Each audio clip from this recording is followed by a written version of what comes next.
तो आज हमारे पास ना मनाली पर कुछ नोट्स हैं। इसमें वहाँ क्या क्या कर सकते हैं और खाने पीने का क्या सीन है उसका जिक्र है। अच्छा। हाँ, तो सोचा कि चलो इस पर थोड़ी बात करते हैं।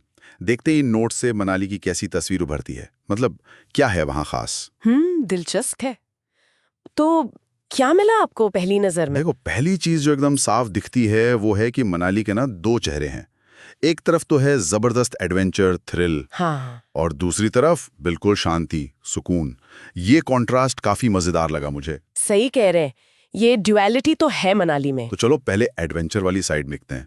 नोट्स में पैराग्लाइडिंग है, रिवर राफ्टिंग है और वो बर्फ वाले खेल, स्नो स्पोर्ट्स। हाँ बिल्कुल। तो मतलब साफ है, जो लोग एडवेंचर के दीवाने हैं उनके लिए तो ये जगह जन्नत होगी, है ना? हाँ बिल्कुल।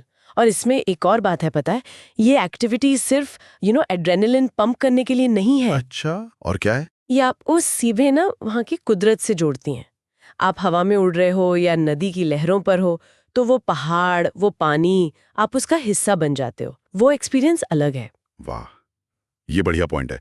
मतलब सिर्फ एक्टिविटी नहीं, एक कनेक्शन भी है। एग्जैक्टली। लेकिन मनाली सिर्फ यही नहीं है, मतलब सिर्फ शोर शराबा और एडवेंचर नहीं। हाँ, वही मैं कह रहा था, क्योंकि नोट्स में फिर जिक्र आता है शांत ट्रेकिंग ट्रेल्स का, और वो सुकून देने वाले गर्म पानी के झरने हैं ना। हाँ, वशिष्ठ वाले। बिल्कुल। तो देखो, एक तरफ दिल की धड़कन बढ़ाने वाली चीजें, दूसरी तरफ एकदम रिलैक्स करने वाले अनुभव, ये दोनों एक ही जगह। और शायद यही मनाली की खासियत है ना, कि वो दोनों तरह के लोगों को खींचता है। जिसे एडवेंचर चाहिए वो भी खुश, जिसे शांति चाहिए वो भी खुश। सही बात है। ये दिखाता है कि एक डेस्टिनेशन कितनी वर्सेटाइल हो सकती है। बिल्कुल। अच्छा, अब आते हैं खाने पीने पर, क्योंकि भाई किसी जगह को जानना है तो वहाँ का खाना चखना तो बनता है। हाँ, वो तो जरूरी है। तो क्या मिला नोट्स में खाने के बारे में? यहाँ भी वही मिक्स दिख रहा है। सबसे पहले तो लोकल डिशेस हैं, सिड्डू और धाम।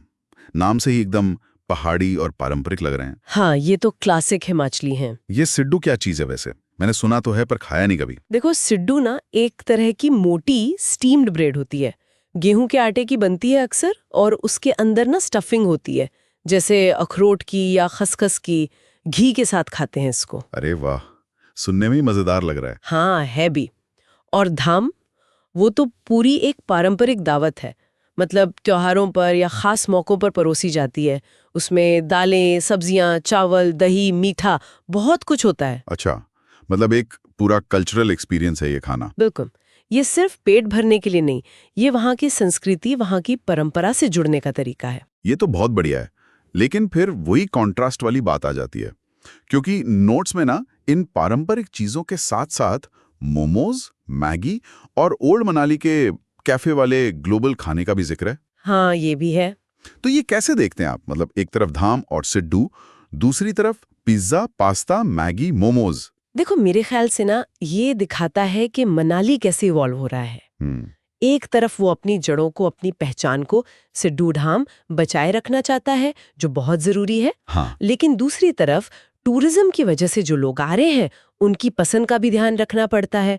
तो कैफे कल्चर या फिर वो आराम से मिलने वाली मैगी और मोमोज, वो भी आ गए हैं। तो ये एक तरह का बैलेंस है, लोकल और ग्लोबल के बीच। हाँ बिल्कुल, ये एक चैलेंज भी है और एक हकीकत भी। आजकल ज्यादातर टूरिस्ट जगहों पर ये देखने को मिलता है। सही कहा।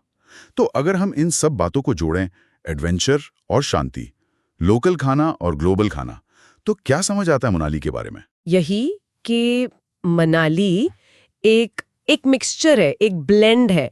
उसमें कई रंग हैं, कई परतें हैं। वो किसी एक खांचे में फिट नहीं होता।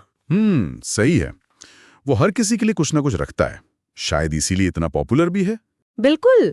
और ये हमें सोचने पर मजबूर करता है कि कोई टूरिस्ट डेस्टिनेशन अपनी लोकल पहचान कैसे बनाए रखे, जबकि दुनिया भर के ट्रेंड्स भी वहां आ रहे हैं। हाँ, ये बड़ा सवाल है। कैसे धाम का स्वाद और कैफे का माहौल दोनों एक साथ चल रहे हैं। और एक और बात सोचने की है, जब लोग घूमने जाते हैं तो वो असल में क्या ढूंढ रहे होते हैं? क्या वो एकदम ऑथेंटिक लोकल चीज चाहते हैं, जैसे सिड्डू, या फिर कुछ जाना पहचाना कंफर्टेबल जैसे मैगी या कोई अच्छा सा कैफे? हाँ, या शायद इन दोनों का कोई मिला जुला रूप? क्या ज्यादा पसंद किया जाता है? ये भी एक सवाल है। वाकई सोचने वाली बात है।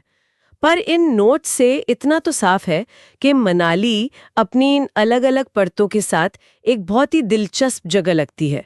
एडवेंचर भी, शांति भी, अपनापन भी और कुछ नया भी। सही कहा, एक कंप्लीट पैकेज लगता है एक तरह से।